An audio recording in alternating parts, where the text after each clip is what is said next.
Something is applicable to all the Kanuris in the Borno state, all the Nupes in the Borno state and the Niger state.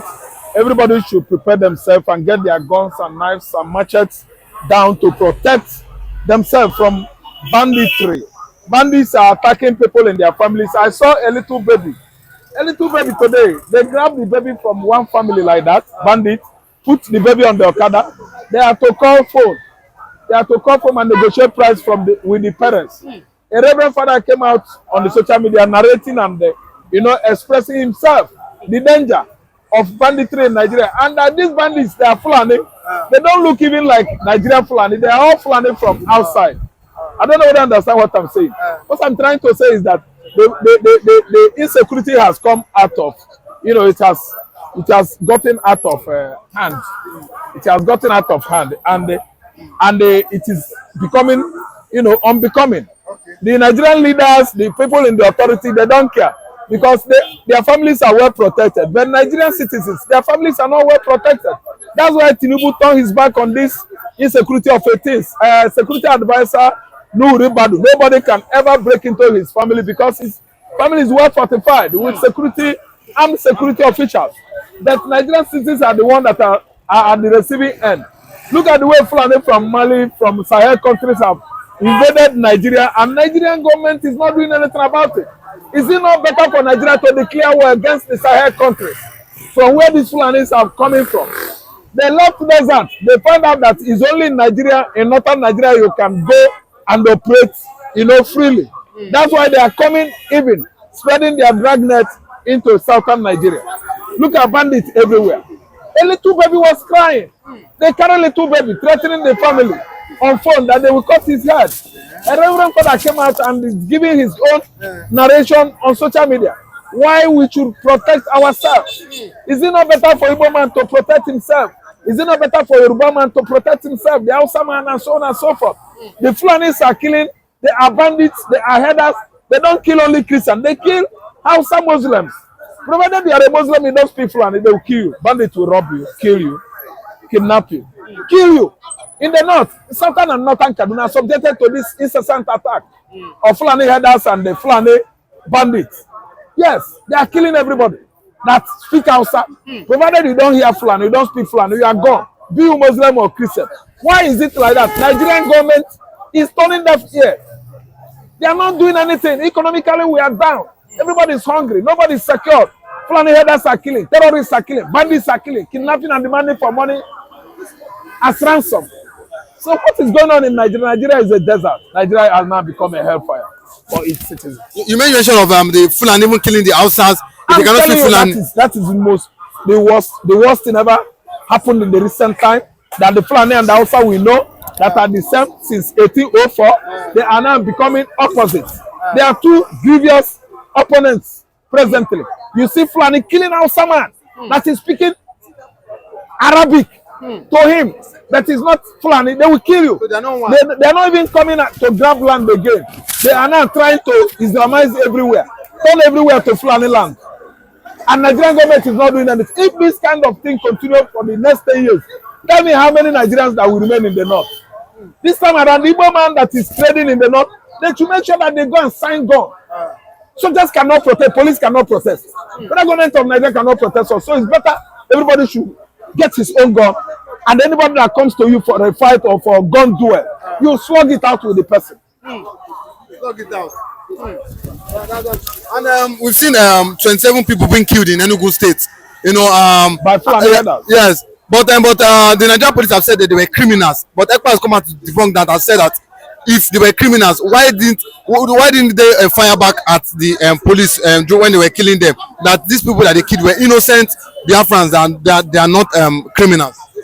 They are not criminals. That is elimination of the Igbo youth that started recently by federal government of Nigeria.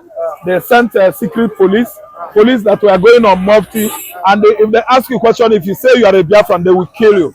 That's a secret elimination and annihilation of the Igbos that is on course secretly by mobilized secret policemen by federal government of Nigeria. It has gone viral on social media.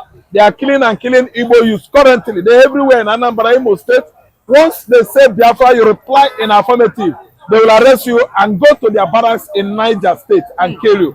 Many Igbo youths were recently abducted in the southeastern Nigeria for organ harvest by Nigerian military. They ferried them, they took them to their barracks in Niger State, where they killed them and harvest their organ for money. It is going on in Igbo land. Every Igbo man knows that. Nobody can ever tell me what is not. It is going on. Secret killing, harvesting of Igbo youth organ in the southeastern Nigeria. These 27 people killed in Enugu are not criminals. They are not. There's no evidence enough to substantiate they are criminals. No substantial evidence. We don't need anybody from the north to advise us what to do or to tell us where to go. Okay, a certain cleric in the north, from Borno State to be precise, has come and said that it's time for the Igbos and the Biafrans to protect themselves against terrorist attack, kidnapping, and you see that terrorists come to people's house, rape their wife, even kill them. That's even though if it's to manufacture gun or to buy gun and to start protecting themselves, that they should start to do so. Do you think it's actually right what he's saying? Do you support that? You see, the North should understand that they don't need to tell the Biafrans what to do at this particular time when it comes to security or how to protect themselves, even politically on where to belong. And we have come to take it upon ourselves that we cannot reject ourselves because people have rejected us.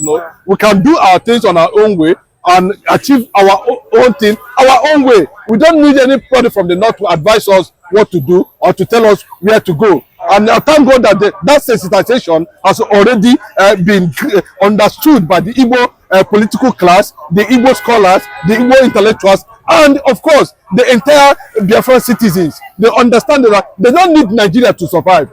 You understand? If Nigeria feel that they need them, that's okay by them. So we should not be borrowing any form of idea from the north, whether it's in good nature or in bad nature. We simply don't need it, because every time we have tried to accommodate ourselves, at the end of the day, we have been pushed to the other direction. We have been pushed to the wall. We have been seen as people who are not qualified to be part of the system they fought for. Who brought independence to Nigeria? At the end of the day, those who fought for independence in Nigeria are being ganged up against. So the North should not stand up and advise Igbos what to do at any particular time. It is not their business. It's none of their business. We're not fucking interested in that. That's just the truth. See, we must tell ourselves, see, if there's going to be a national consciousness in that regard, then we need to understand that we need to throw away the name called Nigeria first. Revisit people-oriented constitution, then demarcate all the rope that connect us with Britain, cut it into pieces. Is that possible? Why is it that anybody that want to become president of Nigeria need to go to Chatham House first before you become president of Nigeria? What is it that they go to Chatham House to go and sign? Do you see other countries when they want to become president, they go to Chatham House in London? I'm asking you now. Find out, go and do your findings. Can you see that in Ghana? Can you see that in other places? Why is it before you become president in Nigeria, you need to go to Chatham House? What is it in that Chatham House? No, it's high time the black man stand up and begin to question some certain values that were being given to us by the British government. The black man has what it takes to develop itself. Before the colonial masters came, we were doing our own things our own way. We are wearing clothes. We are eating food. We are buying herbs. We are into inventory. The black man should not be seen as somebody who does not know left and the right without the white man. So for people who physically does not put any form of resistance, even when the British government came to Nigeria, should not be seen advising people who stood against the colonial rule for over 40 years. The Igbos fought the British government for more than 40 years. In the north, there was nothing like fight. They walked in ceremoniously and walked out. In the west here, they wrote to the British government to come and colonize them. None of them has fought a modern warfare. So the north should not be seen. We are not going to entertain any form of that. You understand? Any condition, we find ourselves, we will survive it. We went through the war, went through the ashes of the war. After how many years, our money was confiscated in the bank. The Nigerian government gave every Igbo man, no matter how rich you are, 20 pounds. But today, the story has changed. the humble looking of a lion does not mean that the lion is weak. It's a fact. It's a reality that we have come to be. That they have successfully. See, the Britain is going to bear the consequences if they refuse to make the document they signed with the Northerners public. Nigeria should hold Gowon responsible. Nigeria should also hold Danjuma, Theophilus Danjuma, responsible for the death of misgovernance in Nigeria, for insecurity in Nigeria, for anything that made Nigeria not to move forward. These people should be held responsible. And they are still alive. And they should not be seen in any way threatening the Igbos in any form.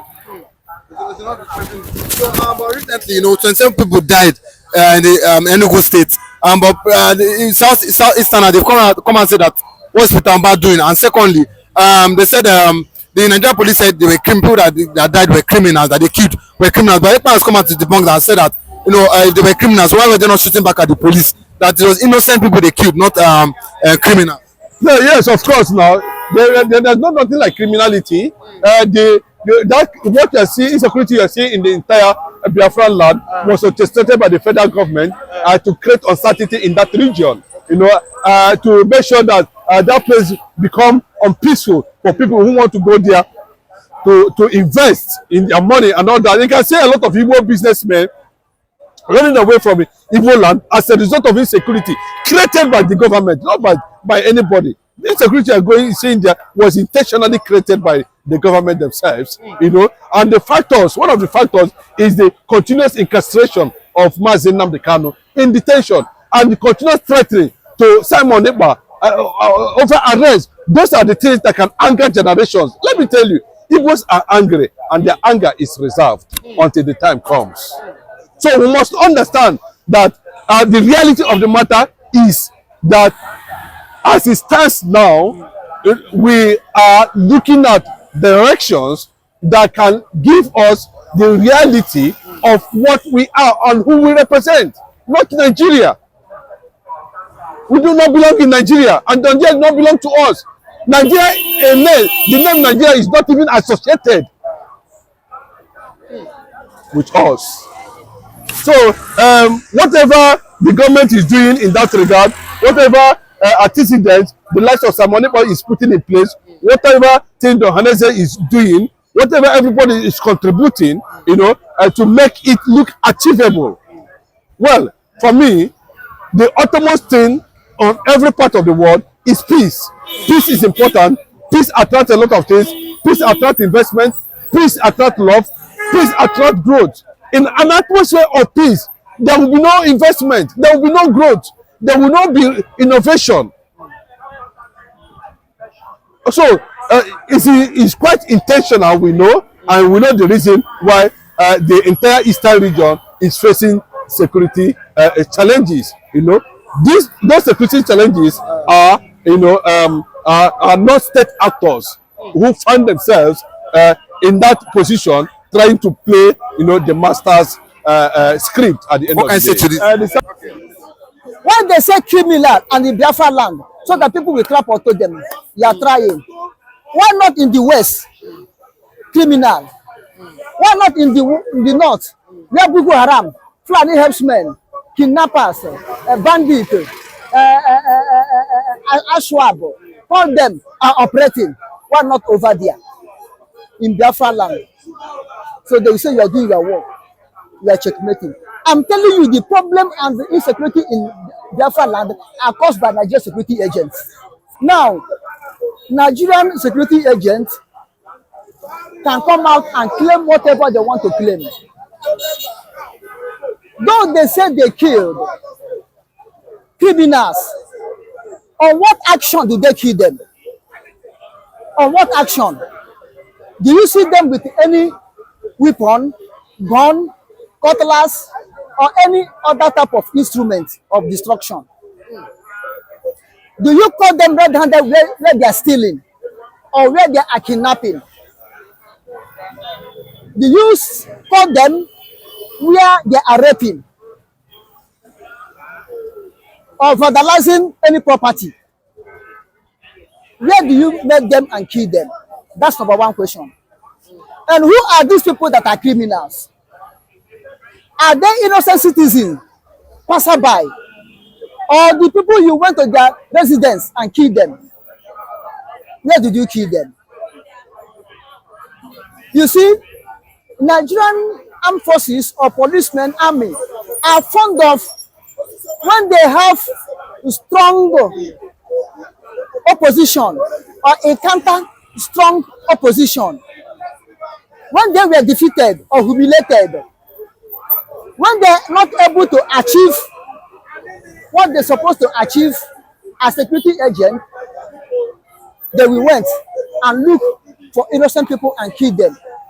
They wouldn't mind kill them and take one piece to put in their hand and say they are criminals. This is the gun we found on them. Or go and sew one cloth called the time to be their fan flag and cover them and say they are IPOBs. Completely lie. Do investigation. If care is not taken, you will see that those people killed are innocent people. Like Akpo killing in Abuja during Obasanjo regime. At the initiative, they were here that they were cat snatchers. But at the initiative, it became to be that there are people that went to nightclub because one Fulani force head want to took their girlfriend away. One of the girls that told them, but that girl said no. Resist. Say this is my boyfriend and these are my people. Because of him, they went and stopped them on the road as they were living in the night and killed them. This is how normally it happen in Biafra. This is how normally it happen in Nigeria. When they say criminal and in Biafra land, so that people will clap onto them, you are trying. Why not in the West? Criminal. Why not in the North? Where Boko Haram, Fulani herdsmen, kidnappers, bandit, Ashwab, all them are operating. Why not over there in Biafra land? So they will say you are doing your work. You are checkmating. I'm telling you, the problem and the insecurity in Biafra land are caused by Nigerian security agents. That place has become a testing ground. When they were trained finish, they go to that place to go and learn how to use trigger like a jitter, waving their hand, using their hand on the jitter, on the trigger of gun, like when they're using their hand on the wires of jitter. When instrumental musicians are swinging their hand in the wire of a jitter. This is how they do it. Oh, foul! All those they say is lie. Let them come and prove it. Let them come and show the area. Prove where they are criminals. Okay, criminals, different criminals, or Nigerian criminals. Are they different criminals or are they Nigerian criminals? Why is it so? Eh? Look, to me, I have said it. I hate shedding of blood. If they are criminals, why can't them arrest them and do what? Go through process, law process, investigate them. Okay, you shoot criminals. On a shootout, they have gun, you have gun. You people are shooting yourself, each other, and you kill 27, and none of you got injury. None of the police people got injury, or army people got injury. So you are able to kill all 27 criminals, and none of your men got injury. And your car or your distance, no blade to touch it. You kill criminals. Do you think that it's easy to kill criminals and go free without them replying you? Eh? So Ekpa is right now. Ekpa is right. So Ekpa is right. Ekpa is right. They went and killed individuals, innocent people, passerbys who are ignorant, don't know what is going on. It seems like as we are here now talking, police will come and shoot. Eh? Do you know that the time IPOB one family operating, they will go in the village, different village, see people that sit down holding family meeting, they will shoot them. Hey, sorry. They will shoot them and say that they are IPOBs.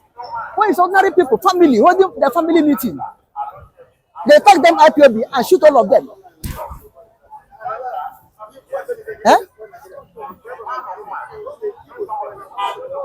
This is unacceptable before God and man. It's a sin before God. Shedding people's blood. So innocent because people just God will say, thou shalt not kill. Okay, what law did you people break that made you to kill them? What law did they break? What Nigerian law did they break that made you to kill them and say you have killed 27 criminals? Okay, clap for them. They have killed 27 criminals. They tried the way. May God have mercy upon them in Jesus' name.